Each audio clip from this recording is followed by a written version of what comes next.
शिला प्रभुपाद की जय, गुरु गौरांग की जय। तो कल के सत्र में हमने श्रवण किया था, गोप कुमार को वृंदावन की बहुत याद आती है और जगन्नाथ जी के सामने जाकर जब वह प्रार्थना करने लगता है कि मैं ब्रजभूमि लौटना चाहता हूं,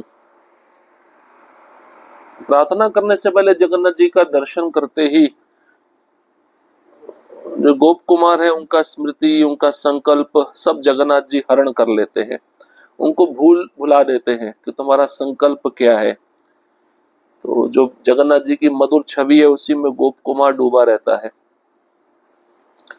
लेकिन एक दिन कुछ यात्री मथुरा से आते हैं, वृंदावन मथुरा के घाट, उपवन, गलियां, ये जब बातें वे यात्री गोप कुमार के साथ करते हैं तो गोप कुमार के हृदय में ये सब बातें मणि की तरह बस जाती है। शोक से व्याकुल होकर उस रात्रि में जगन्नाथ जी स्वप्न में आकर गोप कुमार को कहते हैं कि जितना जगन्नाथपुरी मुझे प्रिय उतना मथुरा भी मुझे प्रिय। मथुरा तो मेरा जन्म स्थल है, मैं वहां पे बाल्य लीलाएं किया हूं। फिर प्रभु जगन्नाथ आगे कहते हैं कि तुम्हारा मन क्यों भटकता रहता है, कभी इधर जाना है कभी उधर जाना है, ये दुविधा तुम्हें क्यों कष्ट दे रही है। तो भगवान जगन्नाथ कहते हैं ठीक है, तुम वृंदावन जाओ।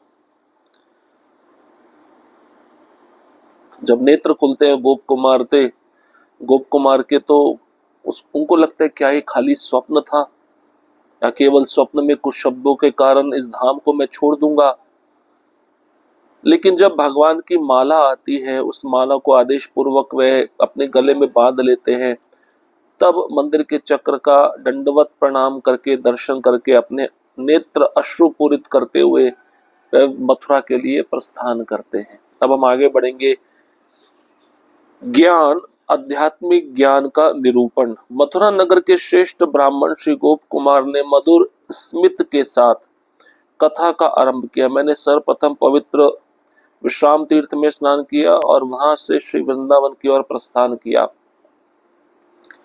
गोवर्धन तथा अन्य रमणीय स्थलों की परिक्रमा करता हुआ मनचाहे मार्ग से विहार करते हुए कभी मधुर गोदुग्ध का पान करता, कभी अपने पूर्व सखाओं की दृष्टि से अदृश्य रहकर केवल अपने मंत्र का जप करता।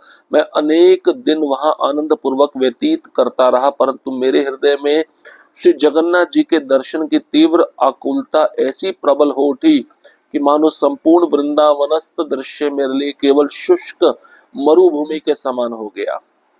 उस समय मेरा चित्त श्रीपुरी धाम पुरुषोत्तम क्षेत्र की ओर ही खिंचने लगा। श्री सनातन गोस्वामी टीका करते हैं कि मरुभूमि का भाव यह भी हो सकता है कि श्री गोप कुमार को वृंदावन के सभी दृश्य जगन्नाथ के अभाव में निरस प्रतीत होने लगे। तथापि सत्य यह है कि भगवान श्री कृष्ण तो नित्य वृंदावन धाम में ही वास करते हैं, जैसा कि श्रीमद् भागवतम 4.8.42, 10.1.28 एवं 10.44.13 में वर्णित है। अतः उस विरह से व्याकुल होकर मैंने उड़ीसा में स्थित अपने आराध्य श्री जगन्नाथ जी के दर्शन के लिए पुनः यात्रा प्रारंभ की। जब मैं गंगा तट के समीप स्थित मार्ग से होकर जा रहा था, तभी मेरी दृष्टि कुछ ब्राह्मणों पर पड़ी जो अपने धार्मिक अनुष्ठानों में अत्यंत तत्पर थे। उनके मुखमंडल से भक्ति और वैदिक मर्यादा की आभा झलक रही थी। उन वेद शास्त्रों में पारंगत विद्वान ब्राह्मणों के मुख से मैंने एक अद्भुत समाचार सुना।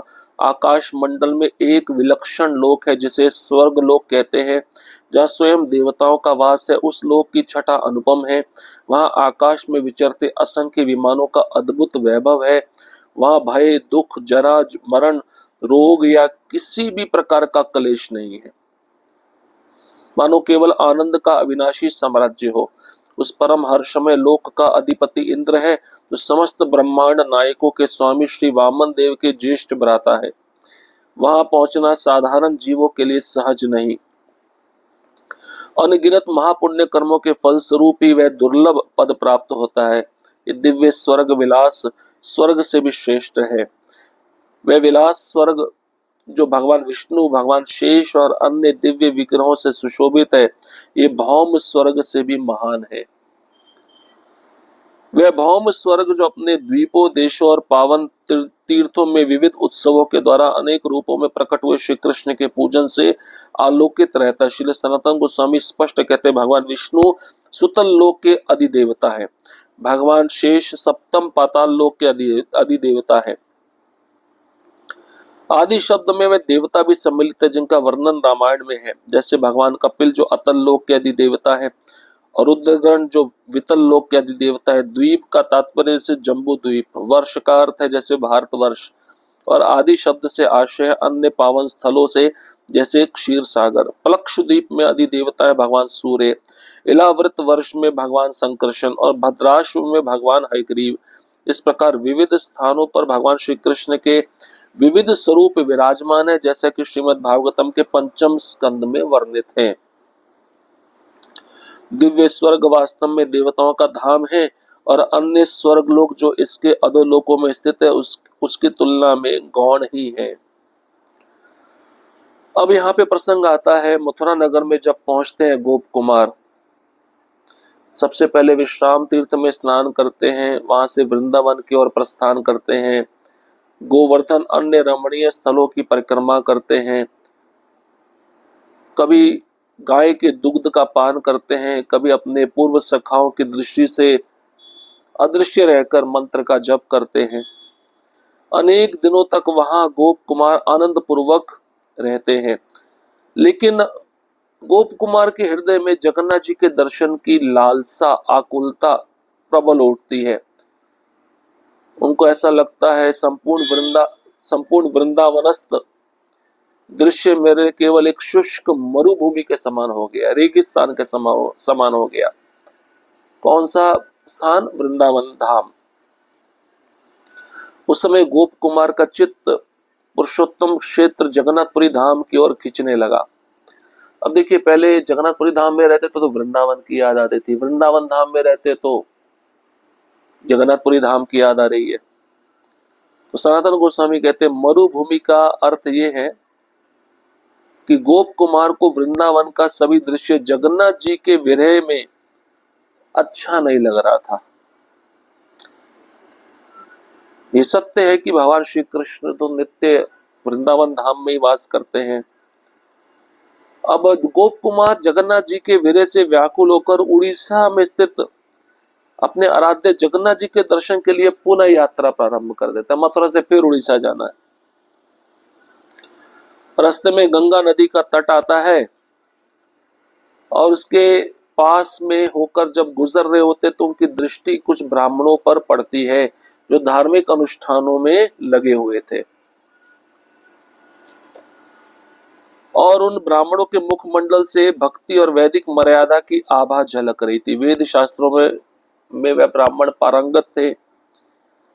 अब उन विद्वान ब्राह्मणों के मुख से गोप कुमार ने एक अद्भुत समाचार सुना। क्या समाचार सुना? एक विलक्षण लोक है जिसे स्वर्ग लोक कहते हैं। ये ब्राह्मण स्वर्ग लोक की महिमा गा रहे हैं, जहाँ स्वयं देवता रहते हैं। उस स्वर्ग लोक की छटा अनुपम है। आकाश में विचरते असंख्य विमान हैं। उस स्वर्ग लोक में भय, दुख, बीमारी, बुढ़ापा, किसी प्रकार का क्लेश नहीं है। मानो केवल आनंद का अविनाशी साम्राज्य हो। और उस लोक के अधिपति है इंद्र, जो समस्त ब्रह्मांड नायकों के स्वामी श्री वामन देव के बड़े भाई हैं। वहां पहुंचना साधारण जीवों के लिए आसान नहीं है। वहां पे कौन पहुंच सकता है? जिन्होंने अनगिनत महापुण्य कर्म किए हैं। ऐसे पुण्य कर्मों को करके ही स्वर्गलोक में दुर्लभ पद प्राप्त होता है। और ये जो स्वर्गलोक है विलास स्वर्ग से भी श्रेष्ठ है। जैसे विलास स्वर्ग जो भगवान विष्णु, भगवान शेष और अन्य दिव्य विग्रहों से सुशोभित है, यह भौम स्वर्ग से भी महान है। कौन सा? इंद्र का स्वर्गलोक। तो भौम स्वर्ग में जो द्वीप है, देश है, पावन तीर्थ है, विविध उत्सव जहाँ पे मनाए जाते हैं अनेक रूपों में श्री कृष्ण के विषय में, उससे वह आलोकित रहता है। लेकिन सनातन गोस्वामी कहते हैं हर एक लोक का अपना अधिदेवता है। सुतल लोक के अधिदेवता है भगवान विष्णु, पाताल लोक के देवता है भगवान शेष। आदि शब्द में देवता भी सम्मिलित है जिनका वर्णन रामायण में है। जैसे भगवान कपिल जो अतल लोक के अधिदेवता है, रुद्रगण जो वितल लोक के अधिदेवता है, द्वीप का अर्थ है जम्बू द्वीप, वर्ष का अर्थ है भारतवर्ष। जैसे यज्ञ होता है तो संकल्प लेते जम्बू द्वीपे भारत खंडे, है ना। तो प्लक्षु द्वीप के देवता भगवान सूर्य हैं। इलावृत वर्ष के देवता भगवान संकर्षण हैं। ये सब भगवान श्री कृष्ण के विविध स्वरूप हैं और इन सब का वर्णन श्रीमद् भागवतम के पंचम स्कंद में हुआ है। लेकिन दिव्य स्वर्ग वास्तव में देवताओं का धाम है और अन्य स्वर्गलोक जो इसके अधोलोकों में स्थित है इसकी तुलना में गौण है। तो अब गोप कुमार को स्वर्गलोक की महिमा बताई जा रही है ब्राह्मणों के द्वारा। श्री गोप कुमार आगे बोले, फिर मैंने एक अद्भुत कथा सुनी अदिति पुत्र उपेंद्र की, जो स्वयं संपूर्ण ब्रह्मांडों के स्वामी हैं, जो वहां प्रत्यक्ष विराजते हैं, विविध लीलाओं का आस्वाद करते हुए भव्य गरुड़ राज भगवान के वाहन गरुड़ देव के पवित्र पंखों पर विहार करते हुए, असुरों का संहार करते हुए, मधुर और चंचल वचनों से देवताओं को सदा प्रसन्न करते हुए, और जो उनके द्वारा अपने ही भ्राता के रूप में श्रद्धा पूर्वक पूजित होते हैं, उनके दर्शन की आकुलता से मेरा हृदय व्याकुल हो उठा। मैं अपने मंत्र का जप करने लगा और देखते देखते थोड़ी समय में एक अद्भुत दिव्य विमान मेरे सम्मुख प्रकट हुआ। आनंद से पुलकित होकर मैं उसमें बैठ गया और देवताओं के लोक की ओर उड़ चला। वहां पहुंचकर मैंने भगवान विष्णु के उस अद्वितीय स्वरूप चतुर्भुज स्वरूप का दर्शन किया, जिनका संपूर्ण शरीर नित्य ज्ञानमय और आनंदमय था। वह गरुड़ देव के सुशोभित कंधों के सिंहासन पर विराजमान थे। उनके चारों ओर अनेक देवता उपस्थित थे। महर्षि नारद मुनि अत्यंत मधुर स्वर में वीणा बजाते हुए उनकी सेवा में संलग्न थे। ये वही भगवान थे जिन्हें मैंने पहले गंगा तट के समीप एक राजमहल में प्रत्यक्ष देखा था। तो कहानी कहां से कहां तक पहुंच गई। गोप कुमार कहते हैं जैसे ही मैंने ये बात सुनी तो उसके बाद में मैंने फिर एक अद्भुत कथा सुनी उन ब्राह्मणों के मुख से, अदिति के पुत्र उपेंद्र की, जो स्वयं भगवान वामन है। ये संपूर्ण ब्रह्मांडों के स्वामी हैं, प्रत्यक्ष स्वर्ग लोक में इंद्र के साथ विराजमान रहते हैं, वहां पर विविध लीलाओं का आस्वादन करते हैं। गरुड़ राज इनको कहा जाता है। गरुड़ देव के पवित्र पंखों पर विहार करते हैं, असुरों का संहार करते हैं और देवताओं को सदा प्रसन्न करते हैं। अब उनके दर्शन की आकुलता गोप कुमार के हृदय में उठ गई, तो मंत्र का जप करने लगे। देखते देखते गोप कुमार के सामने एक अद्भुत दिव्य विमान आकर प्रकट हो गया। आनंद से पुलकित होकर गोप कुमार उस विमान में बैठ गए और देवताओं के लोक की ओर उड़ चले। विमान में बैठकर वह विमान अब उनको देवलोक लेके जा रहा है, स्वर्गलोक। और जैसे स्वर्गलोक पहुंच जाते भगवान विष्णु के उस अद्वितीय स्वरूप चतुर्भुज स्वरूप का वे दर्शन करते हैं, जो स्वरूप पूरा नित्य ज्ञान में और आनंदमय था। चारों ओर भगवान के देवता उपस्थित थे। महर्षि नारद मुनि अत्यंत मधुर वाणी में वीणा बजा रहे थे और उनकी सेवा में लगे हुए थे। और ये वही भगवान थे, गोप कुमार कह रहे, जिन्हें मैंने पहले गंगा तट के समीप एक राजमहल में स्वयं देखा था, प्रत्यक्ष देखा था।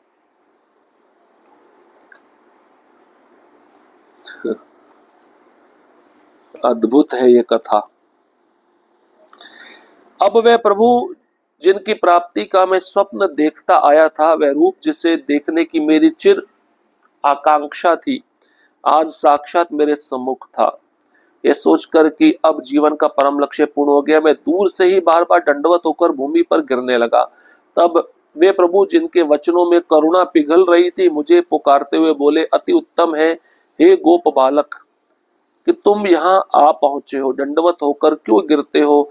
निर्भय होकर मेरे समीप आओ। इंद्र द्वारा भेजे गए देवताओं ने अत्यंत आदर पूर्वक मुझे उनके सामने प्रस्तुत किया। मैं सावधानी पूर्वक उनके समीप बैठ गया। इसके बाद मैं नंदन वन में निवास करने लगा और स्वर्गीय वस्तुओं में सुख अनुभव करने लगा। वहां मैंने देखा, न भय है, न शोक, न रोग, न मृत्यु, न क्षीणता, न पीड़ा, न जरा। यद्यपि वहां कुछ दोष हो सकते थे, किंतु ब्रह्मांड नायक प्रभु के दर्शन में निमग्न होकर मैं उन्हें कभी गिना ही नहीं। स्वर्गलोक के वैभवों से युक्त इंद्र प्रतिदिन भगवान की पूजा करते, कभी उन्हें भ्राता मानकर, कभी स्वामी मानकर और कभी अपने परम आश्रय के रूप में। स्वर्गलोक के अद्भुत वैभवों में, जिनमें पारिजात पुष्प और अमृत कलश जैसी दिव्य वस्तुएं भी सम्मिलित हैं, वहां रहकर मेरे हृदय में एक विचार जन्मा, निस्संदेह इंद्र अत्यंत भाग्यशाली है। अब देखिए, गोप कुमार स्वर्ग पहुंच गए और वहां पर भगवान को देखने की जो उनकी चिर आकांक्षा थी वो पूरी हुई। वामन भगवान को देख रहे हैं जो इंद्र के साथ हैं।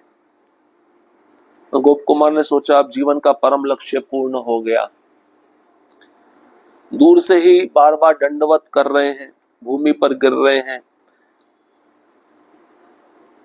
और वामन भगवान, जिनके वचनों में करुणा पिघल जाती है, पुकारते हुए गोप कुमार को कहते हैं, गोप बालक तुम यहाँ आ पहुंचे हो, दंडवत क्यों कर रहे हो?